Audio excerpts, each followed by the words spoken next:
皆さんこんにちは、角鹿のりこうです。本日のお花はこちら。たった今スーパーで買ってきたこちらのお花の組み合わせを使ってお正月花を綺麗に飾るポイントやテクニック、皆さんにもご紹介できればと思っております。それでは早速生けていきましょう。はい、ということで本日の花材はこちら。近くの声優で買ってきたスーパーのお花の組み合わせになるんですけども、今回は実際に生けながらいろんなお花の紹介もしていければなと思っております。ちなみに今日買ってきたこちらの組み合わせ、これ1袋で1000円だったんですけど、年末の需要と供給でお花代が高騰する中、結構いろんなの入ってるんですよね。これはかなりお買い得だなと。びっくりしました。で、他にも3種類ぐらい違うお花の取り合わせとか、あと今入ってる葉ボタンとか菊の色が違うものがあったりしたんですけど、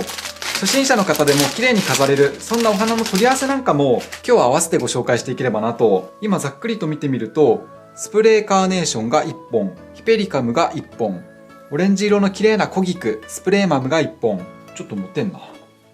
こちら白と緑と紫のコントラストが綺麗な葉ボタンが1本。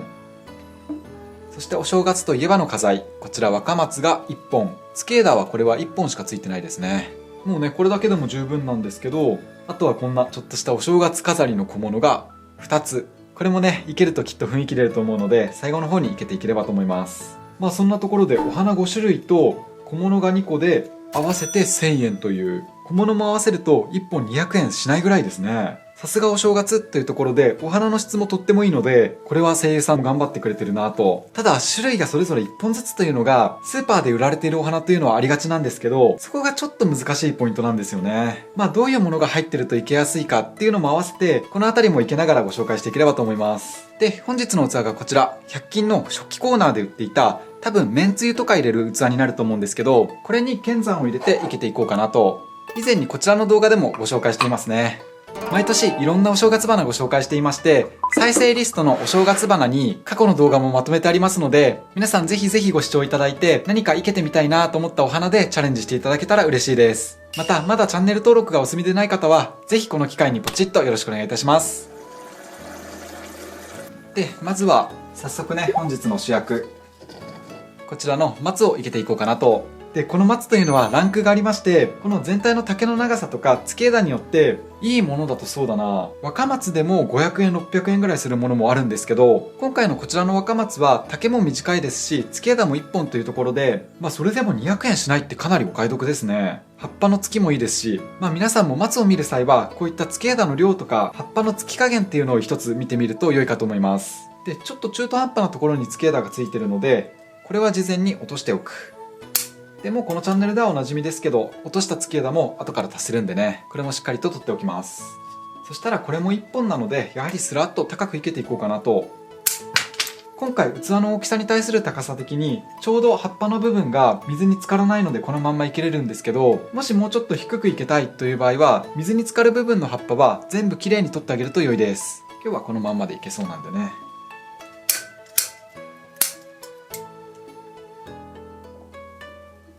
スラッと縦に1本。松というのは常緑樹で1年を通して枯れない植物なので、来年1年の豊穣とか幸せをお祈りして、新年1月1日に来てくださる年神様っていう神様のよりしろとして、お家にこうやって松を飾ることで、神様、うちにも幸せを運んできてくださいなんて願いが込められて松を生けるわけですね。そしたら続いてこちらの葉ボタンを生けていく。こちらもまあまあ立派な葉ボタンなので、これで200円しないというのはやはりお得ですね。もっと小ぶりな葉ボタンとか、逆にすごく立派な葉ボタンとかっていうのもあるんですけどね。まあこういったちょっとしたお花にぴったしのサイズ感だと思います。こちらを生けていく。で、以前にご紹介したお花と似てくるんですけど、一つお花選びのポイントとして、まず一つ松は外せないかなと。で、二つ目のポイントが、こういった一輪で咲くタイプの少し立派なお花が1本あると良いです。今回はこちらの葉ボタンが入っていたのでこれいけるんですけど、あとは菊とかでもいいですね。こういったお花が口元にポンと入るだけで足元がキュッと締まるのと、下の部分がとっても華やかになるので、スーパーでお花を選ぶ際にこれもぜひ参考にしてみてください。ということでこの葉ボタンは少し短く生けていく。これも水に浸かっちゃいそうな下の葉っぱは取ってしまいます。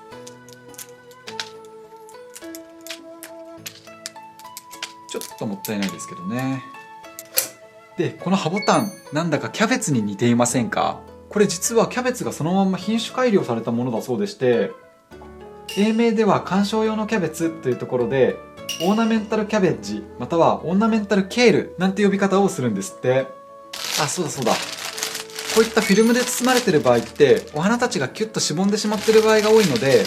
葉ボタンとか特に優しくこうやって葉っぱを開いてあげるとふわっと広がって綺麗に飾れるんでね。とりあえずこんな感じ。それで最初にこれやればよかったな。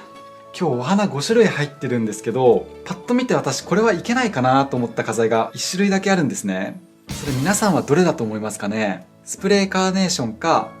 真ん中のコギクか、こちらのヒペリカム。さあどれでしょう。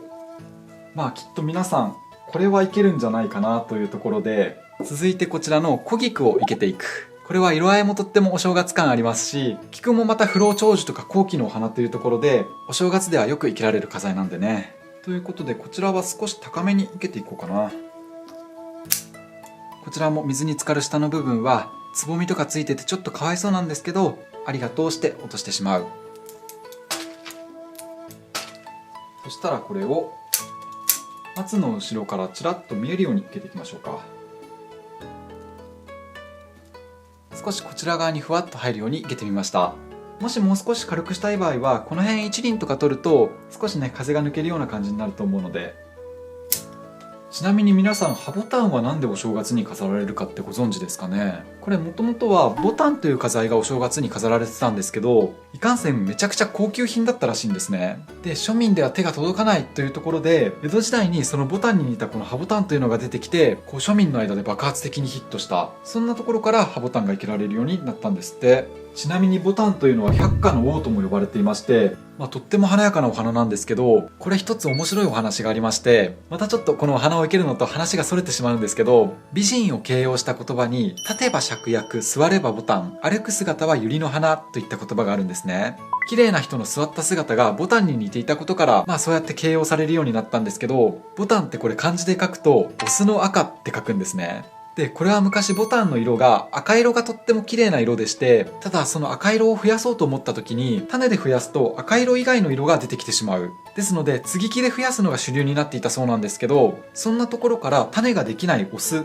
というところでオスの赤ボタンと書かれるんですって。また皆さんの身近なところですと、ボタンエビとかイノシシの鍋、ボタン鍋とか、そのあたりも体の色がボタンのように美しい赤色だったり、イノシシの肉を並べた姿がボタンの花が開いた姿に似ていたことから、そうやって付けられたそうです。この葉ボタンもしかり、それだけボタンというのはやはり魅力的な花だったんでしょうね。ということで、あと残り2本のうちの1本を生けていくんですけど、これ今日生けようかなと思ってるのはこっち、ヒペリカム。じゃあなんでスプレーカーネーションいけないのかというと、入れると華やかになるのでいいと思うんですけど、今回松、菊、葉ボタンっていうのが和花なので、洋を代表するカーネーション、これが入るとちょっとちぐはぐになると言いますか、もう本当にね、お家で綺麗に飾る分には全然問題ないんですけど、一応プロ目線としてこれだけ今日飾りあるので、このスプレーカーネーションは1本だけで綺麗に飾ってあげようかなと。で、じゃあヒペリカムはというと、これもどちらかというと洋っぽい感じなんですけど、本当はこれに染料という花材が入るととっても綺麗にまとまるんですね。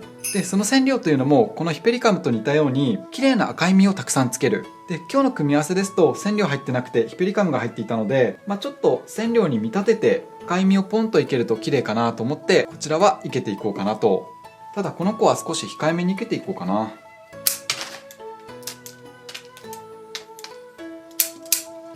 これは菊よりさらに低い位置で、葉ボタンの影からちょろっと赤色が見えるような、こんな感じですかね。これで中心部分、コギクとヒペリカムと葉ボタンでふわっと華やかにまとまった中から松がスラッと1本立ってくると、そんな感じで綺麗にまとまってるんじゃないかな。で、最後にこちら付属されていた小物、これもいけて完成。もしスーパーのお花でこういったものついてなかったら、100均でもねこういうの売ってるので、そういったものをスッと添えてあげると綺麗に飾れるかと思います。で、今のこちらのお花ご覧いただいて、1つ目松をスラッと立てて、2つ目ポイントとなる葉ボタンや菊など輪のもので足元をキュッと締めて華やかにすると。で、それだけだと松とこの葉ボタンっていうのが分離してしまうので、そのつなぎとして小花がこうやって混ざることで一つの一体感が生まれるので、メインの松、ポイントの輪の花、そして和か洋かどっちでもいいんですけど、それに準じた小花を混ぜ込む、そういった組み合わせが一袋の中に入ってるととってもいきやすいかと思います。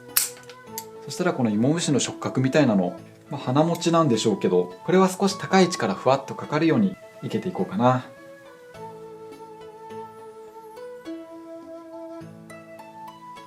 ここれもこんな感じで松の陰からふわっと広がるように、こういうの入ると一気にお正月感出ますよね。ということでせっかくなので4つ目のポイント、今回こういうの入ってたんですけど、100均でもこういったお正月飾り売ってるので、こういったもので最後少し華やかにまとめてあげると、初心者でも綺麗におしゃれなお正月花飾れるんじゃないかな。これは迎春って書いてある赤と金の水引き、これを逆に今回は中心部分にスッといけていこうかなと。